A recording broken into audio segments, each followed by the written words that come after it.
फिर उसके बाद दिखाया जाता है, जिसकी बातें सुनकर जैक के आदमी गुस्सा हो जाते हैं। फिर उसके बाद जैक का एक आदमी कहता है उसे मार डालो। फिर उसके बाद जैक के सभी लोग ब्लेड के ऊपर अटैक करने के लिए आगे बढ़ जाते हैं और ब्लेड भी उन लोगों के ऊपर अटैक करने के लिए बढ़ जाता है। फिर उसके बाद ब्लेड अपने स्वॉर्ड से एक अटैक करता है और इस अटैक को वो लोग बिल्कुल भी संभाल नहीं पाते। फिर उसके बाद ब्लेड बहुत ही तेजी से एक एक करके जैक के लोगों को मारने लगता है। तभी ब्लेड के पीछे से एक आदमी अटैक करता है, लेकिन ब्लेड उसे नोटिस कर लेता है और वो पीछे मुड़ता है और अपने स्वॉर्ड से उसके सर को धड़ से अलग कर देता है और वो सर कट के सीधा जैक के लोगों के पास जाता है, जिसे देखकर जैक के आदमी काफी ज्यादा डर जाते हैं और वो लोग कहते हैं क्या ये वही ब्लेड है। फिर तभी पीछे से एक टकलू उन लोगों को मोटिवेट करते हुए कहता है पीछे मत हटो, उसे चारों तरफ से घेर लो।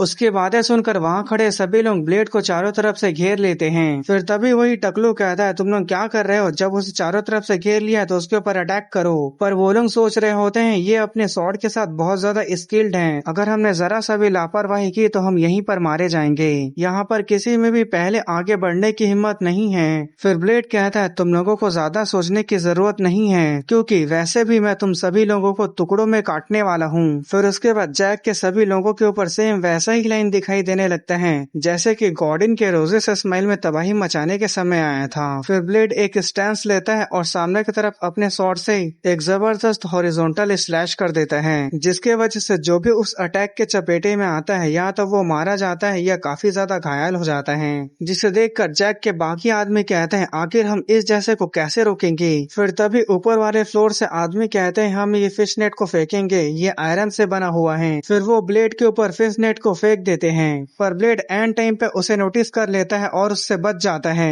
और वो बहुत ही तेजी से आगे की तरफ दौड़ने लगता है। फिर तभी एक पर्सन कहता है इसे ब्लॉक करो, फिर दूसरा पर्सन कहता है ये तो काफी ज्यादा फास्ट है। फिर उसके बाद ब्लेड एक जगह आके रुक जाता है। फिर वही फिश नेट वाला आदमी कहता है वो पिलर के पीछे छुप रहा है, उसे वहाँ से बाहर निकालो, हमारा फिश नेट वहाँ तक नहीं पहुँच पाएगा। फिर दूसरा पर्सन चिल्लाते हुए कहता है नहीं ऐसा मत करो, तुम लोग सीढ़ी को ब्लॉक करो जिससे वो ऊपर नहीं आ पाएगा। ऊपर फ्लोर वाले तुम सभी लोग तैयार हो जाओ, जैसे ही वो बाहर निकलेगा तुम अपने सभी ब्लेड्स को उसके ऊपर फेंक देना। फिर ब्लेड सोचता है उनके बीच से सीधे गुजरना लापरवाही होगी। फिर तभी ऊपर वाले फ्लोर के लोग चिल्लाते हुए कहते हैं बच्चे अगर तुम्हारे अंदर हिम्मत है तो हमारे सामने आओ। फिर ब्लेड सोचने लगता है मुझे क्या करना चाहिए, मैं सिर्फ ऑरा का तो यूज नहीं कर सकता। फिर तभी ब्लेड को बगल में एक रस्सी बंधा हुआ दिखाई देता है, जिसे देखकर वो स्माइल करने लगता है और कहता है जेमिना हमेशा शिकायत करती थी कि पर्दे बहुत भारी है इसलिए चलना बहुत मुश्किल है। उसे देखकर ऊपर फ्लोर वाले लोग सोचने लगते हैं आखिर ये क्या करने के बारे में सोच रहा है। फिर तभी ब्लेड उस रस्सी को काट देता है और वो जंप मार के उस रस्सी को पकड़ लेता है, जिससे वो उस रस्सी को पकड़ के सीधा ऊपर की तरफ जाने लगता है। फिर उसके बाद वो फिश नेट वाले लोगों को देखता है, जिसके वजह से वो रस्सी को छोड़ के सीधे उस फ्लोर के ऊपर कूद जाता है और उसके सामने वो लोग फिश नेट पकड़ के अभी भी खड़े होते हैं। फिर तभी उस फिश नेट के बगल वाला आदमी कहता है ये तो फर्स्ट फ्लोर से यहाँ तक बहुत ही जल्दी पहुँच गया, अब तो हम लोग गए। फिर ब्लेड गुस्से से कहता है मैं हैरान हूँ कि तुम जैसे कमजोर लोग मेरे से फाइट करने के लिए आ रहे हैं। फिर वो अपने जगह से बहुत ही तेजी से उन लोगों के ऊपर अटैक करने के लिए आगे बढ़ जाता है और वो लोग भी ब्लेड के ऊपर अटैक करने के लिए आगे बढ़ जाते हैं। फिर ब्लेड अपने स्वॉर्ड से एक अटैक करके उस फिश नेट वाले का सिर धड़ से अलग कर देता है। फिर वो ऐसे ही करते करते उन लोगों का गला काटे जा रहा था। फिर एक आदमी ब्लेड के ऊपर अटैक करता है, लेकिन ब्लेड उसे नोटिस कर लेता है। फिर ब्लेड उसके ऊपर अटैक करके आगे बढ़ जाता है और जिस हाथ से वो आदमी तलवार पकड़ा था ब्लेड उसी हाथ को काट देता है। फिर तभी ब्लेड काफी हैरान हो जाता है क्योंकि उसके ऊपर एरो का अटैक होने लगता है, लेकिन ब्लेड साइड होकर उससे बच जाता है। फिर तभी उसके सामने कुछ लोग तीर कमान पकड़े हुए ब्लेड के ऊपर अटैक कर रहे थे। फिर तभी कुछ लोग कहते हैं शूटिंग करते रहो, हम उसे सीढ़ी से ऊपर नहीं आने देंगे। फिर वो तीर कमान पकड़े हुए लोग भी ब्लेड के ऊपर तीर का अटैक करने लगते हैं, लेकिन ब्लेड इतना तेजी से भाग रहा होता है कि वो तीर उसे छू भी नहीं पाती। फिर उसके बाद ब्लेड एक जगह रुकता है और वो सीधा तीर कमान वाले लोगों के पास जंप कर देता है। फिर ब्लेड वहाँ पे लटके झूमर को पकड़ लेता है और वो अपने स्वॉर्ड से उनके एरो को डिफ्लेक्ट कर देता है। फिर उसके बाद वो उनके फ्लोर के ऊपर जंप करके उन तीनों को पलक झपकती अपने स्वॉर्ड से मार देता है, जिसे देखकर वहाँ खड़े लोग डरने लगते हैं। फिर ब्लेड आगे की तरफ बढ़ते हुए कहता है क्या झंझट है। फिर उसकी नजर सामने रखी केटली की तरफ जाती है, जिसे देखकर वो लोग सोचने लगते हैं आखिर ये क्या कर रहा है। फिर हमें ब्लेड को दिखाया जाता है जो उस केटली में रखे पानी को पी रहा था। फिर वो उसे जमीन जमीन पर फेंक देता है। फिर ब्लेड कहता है तुम लोग क्या कर रहे हो, क्या तुम लोग मेरे पास आओगे या मुझे ही तुम लोगों के पास आना होगा। फिर ब्लेड स्माइल करते हुए कहता है तुम लोग आओ या नहीं आओ, मैं तो आऊंगा ही। आखिरकार मुझे तुम लोगों से किराया जो इकट्ठा करना है, क्योंकि तुम लोग मेरे घर में इतने समय से रह रहे थे। जिसकी बातें सुनकर वो लोग काफी ज्यादा हैरान हो जाते हैं। फिर उसके बाद हमें बताया जाता है जैक के हेंचमैन ने सोचा कि ये उनकी टेरिटरी है, लेकिन ये उनकी एक बहुत ही बड़ी गलत फहमी थी, क्योंकि ये जगह रोजेस इस्माइल है और रोजेस इस्माइल ब्लेड का घर है। फिर उसके बाद हमें सोआर के सी शोर का सीन दिखाया जाता है, जहाँ हार्वेन कहता है क्या जैक पागल हो गया है, यहाँ तक कि ठग भी मार्केट में ऐसा नहीं करते जैसे वो कर रहा है। अगर वो इस तरह से अपने लूट को खुलेआम दिखाता रहा तो मुझे क्या करना चाहिए। फिर वो सोचने लगता है जॉर्ज के मरने के बाद जैक पूरे तरह से एक अलग ही पर्सन बन गया है। वो पहले कर्जदारों से खूब लूटता था, लेकिन वो कभी भी इसके आगे नहीं गया, पर सिचुएशन अब बदल चुकी है। अगर ऐसे ही चलता रहा तो मुझे इसे ठीक होने की उम्मीद नहीं दिखाई दे रही है। कुछ महीने में छोटी बस्ती की इकोनॉमी गिरने वाली है। फिर हार्वेन कहता है ये सब सोच सोच के मेरा सिर फटा जा रहा है। मैं ये कैसे रिपोर्ट कर सकता हूँ, किसी ने हमारा इतना सारा इलीगल चीजों को ले लिया है। फिर तभी एक पर्सन दरवाजा खोलते हुए कहता है हार्वेन क्या तुमने सुना कि छोटी बस्ती को ब्लॉक कर दिया गया है। फिर हार्वेन कहता है अब तुम किस बारे में बात कर रहे हो, आखिर कौन है जो छोटी बस्ती को ब्लॉक करेगा। फिर वो पर्सन कहता है जाहिर तौर पे ये उस्तुरमा के सोल्जर हैं और वो यहाँ जैक को पकड़ने के लिए आए हैं। जिसकी बातें सुनकर हार्वेन काफी हैरान हो जाता है। फिर वो पर्सन कहता है सोआर के सभी गार्ड और सोल्जर ने हमें चारों तरफ से घेर लिया है। फिर हार्वेन सोचने लगता है आखिरकार जैक ने अपनी लाइन क्रॉस कर दी, पर मैं इससे खुश नहीं हो सकता। अगर जैक भी हमें छोड़ देते हैं तो छोटी बस्ती में खून की बारिश होने लगेगी। फिर वो पर्सन कहता है लेकिन क्या तुम उस लड़के के क्लोज नहीं थे। फिर हार्वेन कहता है तुम किसके बारे में बात कर रहे हो। फिर वो पर्सन कहता है मैं तो ब्लेड के बारे में बात कर रहा हूँ। फिर हार्वेन कहता है तुम अचानक से उसके बारे में क्यों बात कर रहे हो। फिर वो पर्सन कहता है मैंने उसे खुद नहीं देखा है, लेकिन मैंने सुना है कि उनके पार्टी में इस्तुरमा से एक सुनहरे बालों वाला लड़का आया है। फिर हार्वेन कहता है क्या ब्लेड ही इस दुनिया में एकमात्र सुनहरे बालों वाला लड़का है। फिर वो पर्सन कहता है सिर्फ इतना ही नहीं है, वो अपने आप को सोआर का ब्लेड भी कहता है। जिसकी बातें सुनकर हार्वेन हैरान होते हुए कहता है क्या सच में। फिर वो पर्सन कहता है मैं तुम्हें बता रहा हूँ, मैंने सुना है कि उसने कुछ समय पहले ही रोजेस इस्माइल के सामने अपना झंडा लगाया था। उसकी बातें सुनकर हार्वेन कांपने लगता है। फिर वो पर्सन कहता है क्या तुम ठीक हो। फिर हार्वेन सोचने लगता है मैंने इस पूरे समय उसके बारे में अनगिनत अफवाहें सुनी हैं कि उसने डैरमर में होनर के डुअल पर ऑरा को मैनिफेस्ट किया था। बाइजेट का यंग वेसल जिसने डेथ वॉर्म के हंटिंग में अमेजिंग अकम्प्लिशमेंट हासिल की, वो है सोआर का ब्लेड। लेकिन शायद वो अफवाहें सच भी हो सकती हैं। फिर उसके बाद हार्वेन अपने डंडे को उठाता है और वहाँ से जाने लगता है। क्योंकि वो लंगड़ा है इसलिए उसे डंडे की जरूरत पड़ती है, और जाते हुए सोचने लगता है मुझे उसे खुद चेक करने की जरूरत है कि क्या ये वही ब्लेड है। फिर उसके बाद हमें ब्लेड को दिखाया जाता है जो एक पर्सन का पैर ही काट देता है। फिर तभी साइड से एक दूसरा आदमी ब्लेड के ऊपर अटैक कर देता है, पर ब्लेड इसे नोटिस कर देता है और अपने नाइफ से उसके सिर पर अटैक कर देता है, जिस वजह से उसका वही काम तमाम हो जाता है। फिर उसके पीछे और भी लोग अपने हथियार को पकड़े ब्लेड के ऊपर अटैक करने के लिए आते हैं, लेकिन ब्लेड बहुत ही तेजी से उन लोगों को गाजर मूली की तरह काट के आगे बढ़ जाता है। फिर ब्लेड को इतना ब्रूटली तरीके से मारते हुए देखकर सिस्टम सोचने लगता है जिस तरह के उसके मूव्स है लोग स्पीचलेस रह जाते हैं। उसके अंदर जो टैलेंट है और जो एफर्ट्स है, यहाँ तक कि उसके अंदर के स्ट्रॉन्ग विल जो उसके अंदर बहुत ही गहराई से रूटेड है। ये लड़का नेचुरली स्लॉटरर है। स्लॉटरर मतलब जो किसी को भी मारने से पहले जरा सा भी नहीं हिचकिचाता। फिर उसके बाद ब्लेड स्माइल करते हुए कहता है तुम्हारे पास बहुत सारा समय था, बेहतर होता कि तुम अपना दांत वापस लगा लेते। फिर उसके बाद हमें उसे दिखाया जाता है और ये वही है जिसका ब्लेड ने शुरू में दांत तोड़ दिया था।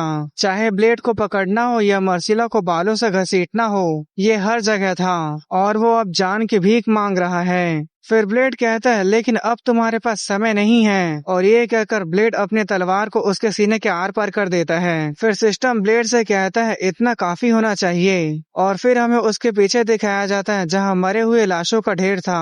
फिर ब्लेड साइड की तरफ देखता है जहां ऊपर के फ्लोर की तरफ जाने के लिए सीढ़ी था। फिर ब्लेड कहता है अब समय आ गया है इसे खत्म करने का। फिर उसके बाद हमें जैक को दिखाया जाता है जिसे अचानक से कोई आवाज सुनाई देती है, और ये आवाज होता है ब्लेड का सीढ़ी से ऊपर आने का आवाज। फिर उसके बाद जैक के पीछे का दरवाजा खुलता है और उस दरवाजे से ब्लेड निकलते हुए कहता है, मैं यहाँ आ चुका हूँ boss, money bag, one arm Jack. फिर जैक कहता है, ठीक है राइजिंग स्टार, तुम्हारा स्वागत है, क्या तुम एक ड्रिंक लेना चाहोगे? और वो एक वाइन के ग्लास को साइड करके मुड़कर ब्लेड की तरफ देखने लगता है, जहाँ ब्लेड खून से सना तलवार को पकड़े दरवाजे के पास खड़ा था। फिर जैक स्माइल करते हुए कहता है, ऐसा लगता है तुम अभी मजाक के मूड में नहीं हो। अच्छा, तो तुम सवार के ब्लेड हो। मैंने तुम्हारे बारे में अफवाहें सुनी, लेकिन मैंने उन पर विश्वास नहीं किया। फिर उसके बाद वो वाइन को पी जाता है और उसके ग्लास को रखते हुए कहता है, फिर जैक कहता है, मुझे तुम्हें पहले ही ले आना चाहिए था और मैनेजर से कहना चाहिए था कि तुम्हें बुरी तरह से पीटे, या शायद नहीं, क्योंकि देखने से ऐसा लगता है कि अगर वो होता तो तुम्हारे यहाँ तो पहले ही मारा जाता। फिर जैक अपनी जगह से खड़े होते हुए कहता है, मैं खुशी हूँ कि ये काम मेरे से पहले किसी ने नहीं किया। फिर वो अपने शॉट को निकालते हुए कहता है, मैंने तुम्हें इसलिए नजरअंदाज कर दिया क्योंकि मैं तुम्हारे साथ कोई डील नहीं करना चाहता था, लेकिन मैं एक ऐसा आदमी हूँ जो चीजों को कंफर्म करना पसंद करता है। फिर वो स्माइल करने लगता है और ब्लेड उसे देखकर सोचने लगता है, एक मैसी कनेक्शन, ये वो वर्ल्ड है जो मेरे वर्ल्ड को धीरे धीरे करके खत्म कर रहा है, पर अब मुझे वो एंडलेस रेवरेंस की फीलिंग महसूस नहीं होती जो मुझे पहले हुआ करती थी। अब मुझे इस बात का पूरा यकीन है कि उसका वर्ड उतना कैपेबल नहीं है जो मुझे रोक सके। फिर ब्लेड एक स्टैंस लेते हुए फाइट के लिए तैयार हो जाता है और दूसरी तरफ जैक भी फाइट करने के लिए तैयार हो जाता है। फिर ब्लेड कहता है, अब मैं अटैक करने के लिए आ रहा हूँ। फिर जैक भी स्माइल करते हुए कहता है, ठीक है। फिर उसके बाद ब्लेड बहुत ही तेजी से जैक के पास आकर अपने स्वॉर्ड से उसके ऊपर अटैक कर देता है और उस अटैक के वजह से काफी ज्यादा प्रेशर बनने लगता है, जिसके वजह से आसपास का सामान टूटने लगता है। फिर ब्लेड सोचने लगता है, भले ही उसका एग्जिस्टेंस मेरे दुश्मन की तरह है, लेकिन मैं उसे आखिरी बार रिस्पेक्ट देने के लिए इस फाइट में अपने बेस्ट दूंगा। फिर ब्लेड अपना और ज्यादा ताकत लगाता है, जिसके वजह से जैक का शॉट डिफ्लेक्ट हो जाता है और उसके फोर्स के वजह से ब्लेड भी पीछे की तरफ सरक जाता है। फिर उसके बाद वो लोग एक दूसरे के ऊपर लगातार कई सारे अटैक करने लगते हैं। फिर ब्लेड जैक के ऊपर एक जबरदस्त अटैक कर देता है, जिस अटैक के फोर्स की वजह से जैक जमीन पर घुटने के बल झुक जाता है और वो ब्लेड के शॉट को अपने शॉट के साथ साथ अपने दूसरे हाथ के हुक से भी ब्लॉक कर रहा था। फिर ब्लेड सोचने लगता है, छोटी बस्ती में रिस्पेक्ट दिखाने का तरीका ब्रूटल से भी कहीं ज्यादा है। फिर उसके बाद दिखाया जाता है जैक को अभी भी ब्लेड के शॉट को रोकने में काफी ज्यादा दिक्कत हो रही थी। फिर वो अपनी पूरी ताकत लगा के ब्लेड के शॉट को झटक देता है और अपने शॉट से ब्लेड के ऊपर एक जबरदस्त अटैक कर देता है। फिर वो अपने शॉट को घुमा के फिर से ब्लेड के ऊपर एक और अटैक कर देता है और कहता है, सवार का वो राइजिंग स्टार जो ठीक से कभी लकड़ी का तलवार भी नहीं चला सकता था, आज वो उससे काफी ज्यादा आगे चला गया है। तुम्हें यहाँ दोबारा आने के लिए कम से कम इतना स्किल तो होना ही चाहिए था। और जैक के लगातार अटैक की वजह से ब्लेड को भी संभालने में काफी दिक्कत हो रहा था। फिर जैक ब्लेड को देखकर सोचने लगता है, सच में तुम्हारी प्रोग्रेस तारीफ करने के लायक है। फिर जैक को दिखाया जाता है जो छोटा होता है, जिसे वो याद करते हुए सोचने लगता है, मैं भी सपना देखा करता था, मैं उन चमकते सितारों को अपने हाथों में किसी भी कीमत पर पाने का सपना देखा करता था और मुझे उन चमकते सितारों को पकड़ने के लिए ताकत की जरूरत थी, और भी ज्यादा ताकत की, और भी ज्यादा खून की, और मैंने अपने पावर से सब कुछ किया, क्योंकि इस जगह पर अच्छाई और बुराई की कोई भी बाउंड्री नहीं है। ऐसे करते हुए मैं इस छोटी बस्ती के पीक तक पहुंच गया, लेकिन फिर भी मैं उन चमकते हुए तारों तक पहुंचने के लिए क्यों जरा सा भी करीब नहीं पहुंच पाया। भले ही वो अपनी चमक खो चुके थे, क्योंकि वो अब खून और लालच में लिपटे हुए थे, लेकिन फिर भी वे मेरे तारे थे। फिर उसके बाद चमकती हुई रोशनी दिखाई जाती है, जिसे देखने के बाद जैक अपने हाथों से अपने आंखों को ढकने लगता है। फिर उस चमकती हुई रोशनी के बीच एक पर्सन को दिखाया जाता है। फिर उसे देखकर जैक सोचने लगता है, क्या यही था जो चमकता है, उसे पकड़ लेना। फिर उसके बाद दिखाया जाता है जैक सामने देख के हैरान हो जाता है, क्योंकि ब्लेड ने जैक के उस हाथ को काट दिया था जिससे वो अपना शॉट पकड़ा था। फिर वो ब्लेड को देखते हुए सोचने लगता है, मुझे खुद चमकने के काबिल बनना था।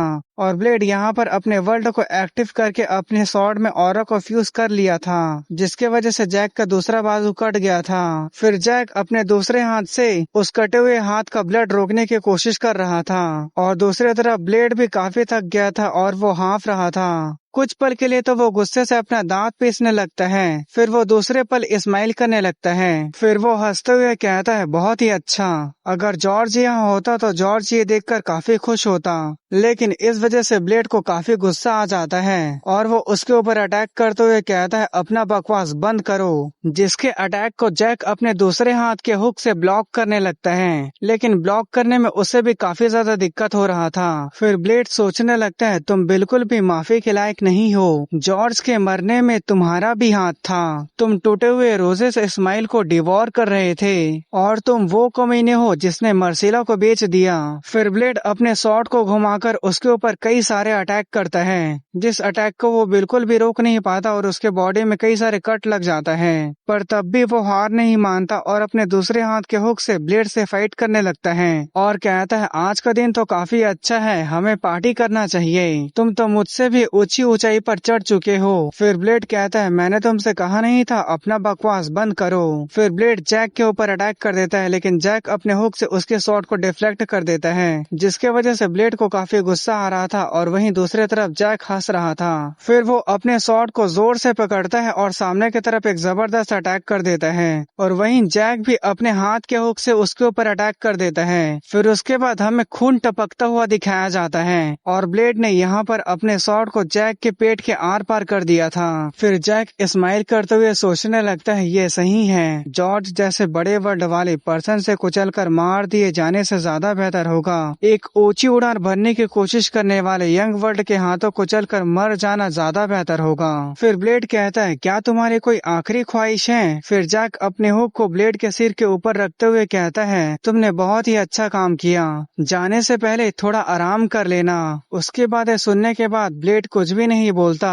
फिर वो अपने शॉट को जैक के पेट से बाहर निकाल लेता है, जिसके वजह से जैक के बॉडी से खून फव्वारे की तरह निकलने लगता है। फिर जैक कहता है ये काफी है। फिर वो सोचने लगता है मैंने अपने जिंदगी को बुरे तरह से जिया है, लेकिन फिर भी मैं किसी की परवाह नहीं करता था, भले ही मैं एक ऐसे लड़के के चमकते हुए वर्ल्ड से बुरे तरह से हार गया हूँ और कुचला गया हूँ, लेकिन मेरे लिए इतना काफी है। फिर वो हंसते हुए कहता है भले ही ये कुछ पल के लिए था, लेकिन मैंने बहुत ही अच्छा समय बिताया जॉर्ज। और वो ये सब कहते हुए पीछे की तरफ जा रहा था और वो फ्लोर के किनारे आ जाता है और वहीं से वो नीचे की तरफ गिर जाता है और धीरे धीरे करके उसकी आंखें बंद होने लगती हैं। पर जैक टॉप फ्लोर से नीचे गिरते हुए भी हंस रहा था, जैसे कि मरने से पहले उसका जो सपना था वो पूरा हो गया हो, और वो जमीन पर नीचे गिर जाता है। फिर ब्लेड सोचने लगता है रिवेंज मीठा होता है, इसलिए ऐसा होना तो नेचुरल है, फिर भी मुझे ये रिवेंज कड़वा क्यों लग रहा है,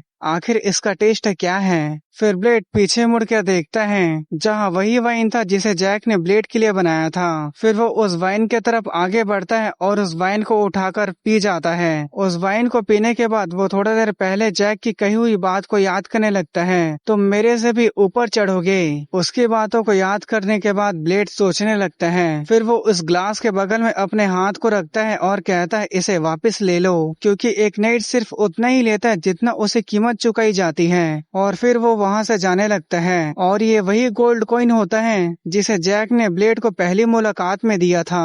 फिर उसके बाद ब्लेड सीढ़ी से नीचे की तरफ जा रहा था और उस बिल्डिंग में मरे हुए लाशों का ढेर था जिसे ब्लेड ने अकेले मारा था। फिर उसके बाद हमें बताया जाता है ये जगह रोजे से स्माइल है, जहाँ से गुजरने वाले लोग कुछ देर के लिए पानी की तरह रुक जाते हैं, लेकिन आज रुकी हुई पानी की बूंद इस दुनिया से बाहर चली गई और वो जाने से पहले एक यंग लड़के के छोटे से वर्ल्ड में एक लहर छोड़ गई।